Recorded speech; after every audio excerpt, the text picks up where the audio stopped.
Pero dun sa sistema po ng mga pagpapalit na ginawa sa liderato, ano nakikita ninyo na ano ba, may legal basis ba o may katwiran ba yung mga nakita natin, nasaksihan natin sa Senado? Una, tingnan natin di ba, nung dumating si Bato, nagkaroon ng prakaso dyan.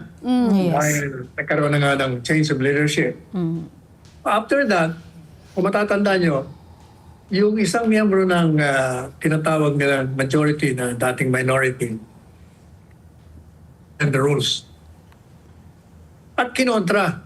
Kinokontra ng minority sapagkat sabi nila, teka muna, bakit tayo ang didiscuss yan supposed to be i-refer yan sa Committee on Justice. Ang problema dito sa mga yun nga sinasabi natin, pinasukan nila ng politika.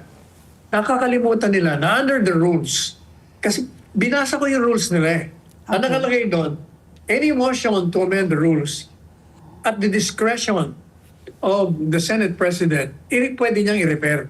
Kaya very clear naman yung word na may, ibig sabihin hindi mandatory yan kung gusto mong i-repair. Ini-repair naman yan, pero ang problema, nagkaroon ng change of leadership, dinawala yung Committee on Justice, hindi na buo. So, yung argumento nila, dapat i-repair na, wala nga Committee on Justice, dahil nagpalit tayo ng liderato, ba't ba pinagpipilitan niya yan? Pangalawa, under the second paragraph of the rule referred to by them, ay maliwanag. The motion to amend the rules can be taken sa plenary.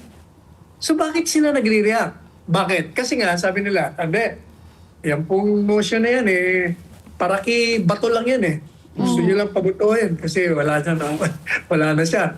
Yan ang problema sa kanila. Kung hindi sana pinasukan ng politika, hindi yan magiging katwiran nila. Bakit kanyo? Abay, paburo sa kanila yung motion na yun. Lahat sila makikinabang doon. Kasi hindi sa lahat ng pagkakataon, yung mga senador ay makakapunta sa session hall. Dahil kung halimbawa may sakit ka, kahit naman may sakit ka, pwede ka naman mag-participate through online. Pabor sa kanila yun Pangalawa, kung nasa abroad ka, meron kang lakad na opisyal o personal, pero pwede ka pa rin mag-participate. Ang trabaho po ng isang senador, hindi lamang niya karapatan na sumama sa mga deliberasyon kaugnay sa mga panukalang batas na ipapasa nila. Kung hindi tungkulin niya po yan, you cannot deprive a senator from participating and voting on matters of legislation as well as any other issue that affects this country.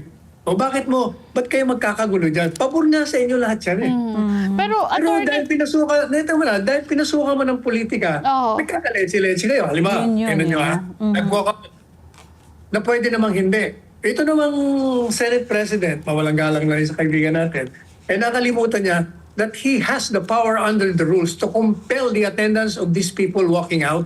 Pwede niyang iparesto, ikabalik. Nakalimutan niya rin yun Hindi niya ginawa. Kaya, sa inis naman nila, ginantihan naman. Yung mali na mali. Ginantihan nila ng mali. Ito naman, Ngayon, yan ang sabi ng minority.